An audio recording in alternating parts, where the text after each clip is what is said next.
Hello, എല്ലാവർക്കും നമസ്കാരം. എല്ലാവരും സുഖമായിട്ടിരിക്കുന്നു എന്ന് വിചാരിക്കുന്നു. നമ്മുടെയൊക്കെ വീട്ടുമുറ്റത്തുള്ള പപ്പായ മരം, കപ്ലങ്ങ, ഓമയ്ക്ക എന്നൊക്കെ പറയുമല്ലോ. ഒരിക്കലെങ്കിലും നമ്മളതൊന്ന് പറിച്ച് ഒരു കറി ഉണ്ടാക്കാതിരുന്നിട്ടുണ്ടോ? ഇന്ന് ഞാൻ വൻപയറും പപ്പായയും കൂടെ ഒരു കൂട്ടുകറിയാണ് ഉണ്ടാക്കുന്നത്. ഒരു 3 പപ്പായ പറിച്ചു. ഒരെണ്ണം പഴുത്തതാണ്. പപ്പായ കട്ട് ചെയ്തപ്പോൾ കണ്ടോ അതിൻ്റെ വയറ്റിൽ 2 കുഞ്ഞുങ്ങള്, പപ്പായ കുഞ്ഞുങ്ങള്. ഇതാദ്യമായിട്ട് ഞാൻ കാണുവാ കേട്ടോ. ഇങ്ങനെയൊക്കെ എന്തോ അത്ഭുതങ്ങളൊക്കെയാണ്. കണ്ടോ? ചില കുരുവൊക്കെ ദാ കിളിർത്ത് വന്നിട്ടുണ്ട്. ഇത് കാണാൻ നല്ല ഭംഗിയുണ്ടല്ലേ. ഞാനിതാദ്യമായിട്ടാ കാണുന്നത് കേട്ടോ. എന്തൊരു അത്ഭുതമാ നോക്കിക്കേ. ചക്കയൊക്കെ ഇതേപോലെ മഴയത്ത് നമ്മള് മഴ സമയത്ത് മുറിക്കുമ്പോൾ ചക്കക്കുരുവൊക്കെ കിളിർത്ത് ഇങ്ങനെ ഞാൻ കണ്ടിട്ടുണ്ട്. ചക്കയ്ക്ക് ഉള്ളില്. ഇത് ആദ്യമായിട്ടാ കാണുന്നത്. ഇത് നമുക്കൊന്ന് മുറിച്ച് നോക്കാം.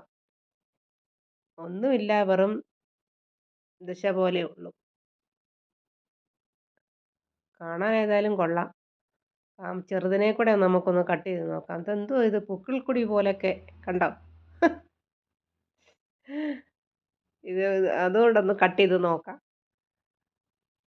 അങ്ങനൊരു അതിശയം.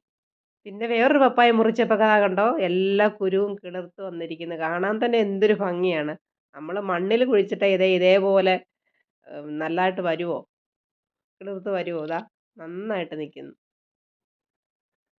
നമുക്ക് കറി വെക്കാനായിട്ട് ആരംഭിക്കാം. ഞാൻ ഒരു കൈപ്പിടി വൻപയറാണ് എടുക്കുന്നത്.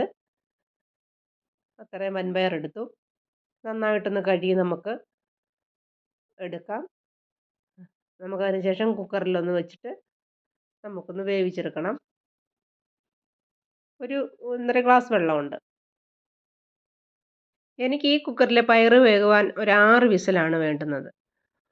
ഞാനൊരു 3 വിസിൽ ആദ്യം ഇതിന് വന്ന ശേഷം ഫ്ലെയിം ഓഫ് ചെയ്തിടും.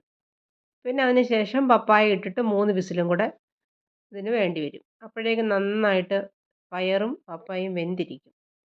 അങ്ങനെയാണ് ഞാനിത് ചെയ്യുന്നത്. നമുക്ക് ആ സമയം കൊണ്ട് നമ്മുടെ പപ്പായ എല്ലാം ഒന്ന് നന്നായിട്ടൊന്ന് കട്ട് ചെയ്തെടുക്കാം. മത്തങ്ങ, പയറ്, അതുപോലെ തന്നെ കുമ്പളങ്ങ, വെള്ളരിക്ക, പയറ് ഇതൊക്കെ കൊണ്ടൊക്കെ നമ്മൾ കൂട്ടുകറി വെക്കാറുണ്ടല്ലേ. ഈ പപ്പായക്കകത്തിലും കുരുവൊന്നുമില്ല കേട്ടോ. അത് നോക്കിക്കേ. കുരുവെന്ന് പറയാനില്ല. പൂവാണത് വെറും. അത് പ്രത്യേക ഒരു ടേസ്റ്റ് തന്നെയാണ്. പപ്പായ കൊണ്ട് ഉണ്ടാക്കിയിട്ടില്ലെങ്കിൽ ഒന്ന് ഉണ്ടാക്കി നോക്കണം. പപ്പായ നമ്മുടെ വീട്ടുമുറ്റത്തുള്ളതാണല്ലോ എന്നൊക്കെ വിചാരിച്ച് ചില ആൾക്കാരൊന്നും പപ്പായ ആണല്ലോ എന്ന് വിചാരിച്ച് അങ്ങനെ തള്ളിക്കളയാറുണ്ട്. പക്ഷേ നമ്മൾ ഇങ്ങനെയൊക്കെ ഓരോ കറികളൊന്നും ഉണ്ടാക്കി നോക്കണം. നമ്മൾ തോരനും ഒക്കെയല്ലേ എപ്പോഴും വെക്കാറുള്ളൂ. ഇതുകൊണ്ട് അച്ചാറിടാൻ കൊള്ളാം. അതുപോലെ തന്നെ മെഴുക്കുവരട്ടി ഉണ്ടാക്കാം. ചനച്ച പപ്പായയും കൊണ്ട് നമുക്ക് നല്ല പുളിശ്ശേരി ഉണ്ടാക്കാം. അങ്ങനെ പല പല ടേസ്റ്റിൽ നമുക്ക് ഇതുകൊണ്ട് കറികളുണ്ടാക്കാം. എന്നാലേ നമുക്കിതിൻ്റെ ഗുണത്തെപ്പറ്റി അറിയാൻ പറ്റൂ. പപ്പായ എല്ലാം അരിഞ്ഞതാ ഞാൻ കഴുകി എല്ലാം എടുത്തിട്ടുണ്ട്. നമുക്ക് ഇനി നമ്മുടെ കുക്കർ ഒന്ന് തുറന്ന് നോക്കാം പയറൊക്കെ വെന്തോ എന്ന്. പയറൊക്കെ ദാണ്ടെ ഹാഫ് വെന്തിട്ടുണ്ട്. കണ്ടോ? ഇത്രയും വെന്താൽ മതിയാകും. ഈ ഇതിലേക്ക് നമുക്ക് പപ്പായ ഇട്ട് കൊടുക്കാം. ഇത് പയറ് വേവിച്ച വെള്ളമാണ്. വേറെ വെള്ളമൊന്നും ഞാൻ ഒഴിക്കുന്നില്ല. നമുക്കിതിലേക്ക് ആവശ്യത്തിന് ഉപ്പും കൂടെ ചേർത്ത് നമുക്കിത് ഒരു 3 വിസിലും കൂടെ മതിയാകും ഇതിന്. അപ്പോഴേക്കും നന്നായിട്ട് വെന്ത് കിട്ടും. ഓരോരോ കുക്കറിൻ്റെ അനുസരിച്ചിരിക്കുമല്ലോ അത് വെന്ത് കിട്ടുന്നതും. ഇതിൽ ഇങ്ങനെയാണ് ഞാൻ ചെയ്യുന്നത്. വീണ്ടും 3 വിസിൽ വന്ന ശേഷം നമുക്കൊന്ന് തുറന്ന് നോക്കാം. ഇതാ നോക്ക്, പപ്പായയും പയറും നന്നായിട്ട് വെന്തിട്ടുണ്ട്. പയറൊന്നും ഒത്തിരി വെന്ത് പോയിട്ടില്ല. കറക്റ്റായിട്ടുള്ള വേവാണ്. നമുക്കിതിലേക്ക് ഇനിയും അരപ്പ് ഇട്ട് കൊടുക്കാം. അതിന് വേണ്ടി 2 കൈപ്പിടി തേങ്ങയാണ്. 1/2 ടീസ്പൂൺ മഞ്ഞൾപ്പൊടി, 1/2 ടീസ്പൂൺ ജീരകം, ഒരു 4-5 വെളുത്തുള്ളി, 2 പച്ചമുളക്, അരമുതൽ 3/4 ടീസ്പൂൺ ജീരകം ചേർക്കാം. നമുക്ക് ക്വാണ്ടിറ്റി അനുസരിച്ചും ചേർക്കണമല്ലോ. അത് നന്നായിട്ട് അരച്ചു കൊണ്ടുവന്നിട്ടുണ്ട്. നമുക്കിതിലേക്ക് ഇട്ട് കൊടുക്കാം. ഒരുവിധം നന്നായിട്ട് അരയ്ക്കണം. നമുക്ക് കൂട്ടുകറിക്കൊക്കെ ഇച്ചിരി ഒന്ന് അരയണമല്ലോ. ഇച്ചിരി കഴുകി വെള്ളം കൂടെ ഒഴിക്കാം. ഇത് പപ്പായയല്ല, ഇരിക്കുന്തോറും പയറും കൂടെ ആകുമ്പോൾ ഇരിക്കുന്തോറും കുറുകിക്കൊണ്ടേയിരിക്കും. സ്വല്പം ഉപ്പും കൂടെ ഇട്ട് കൊടുക്കാം. ഏകദേശം നമ്മുടെ കറിയൊക്കെ റെഡി ആയിട്ടുണ്ട്. നമുക്കിനി കടുക് വറക്കാം. ഇച്ചിരി ലൂസാക്കി നമ്മൾ ഇതെടുത്താൽ നമുക്ക് എരിശ്ശേരിയായിട്ട് നമുക്ക് കൂട്ടാം.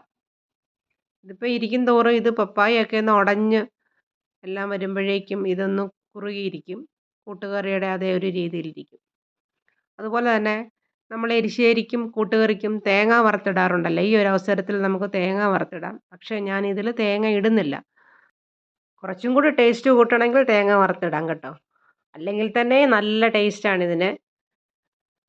ഒരു തേങ്ങ അരച്ച കറിയാണല്ലോ, അതുകൊണ്ട് ഞാനിപ്പോൾ തേങ്ങ ഇടുന്നില്ല ഇതിൽ. പിന്നൊരു കാര്യമെന്ന് പറഞ്ഞാൽ സ്വല്പം വറുത്ത് പൊടിച്ച ഉലുവാപ്പൊടി ഇട്ട് കൊടുക്കണം. ഉലുവാപ്പൊടി ഇടുന്നതിന് മുൻപേ നമുക്കൊന്ന് ടേസ്റ്റ് ചെയ്യണം. ഉലുവാപ്പൊടി ഇട്ട ശേഷവും ടേസ്റ്റ് ചെയ്ത് നോക്കണം, ഏതാണ് നല്ലതെന്ന് നമുക്കറിയാൻ പറ്റും. ഉലുവാപ്പൊടി ഇട്ട ശേഷം കഴിക്കുമ്പോൾ ഒരു പ്രത്യേക ടേസ്റ്റാണ്. ഒന്ന് ട്രൈ ചെയ്ത് നോക്കണം. ഒരു നല്ല കൂട്ടുകറി റെഡി ആയിട്ടുണ്ട്. ഇങ്ങനെ ഉണ്ടാക്കിയിട്ടില്ലെങ്കിൽ ഒന്ന് ഉണ്ടാക്കി നോക്കണേ. ഭയങ്കര ടേസ്റ്റ്. ഇത് ചോറിനും അതുപോലെ തന്നെ ഒരുപോലെ കഞ്ഞിക്കും നല്ലൊരു കറിയാണ്. പപ്പായയും പയറും. നമുക്കതൊന്ന് സെർവ് ചെയ്യാം.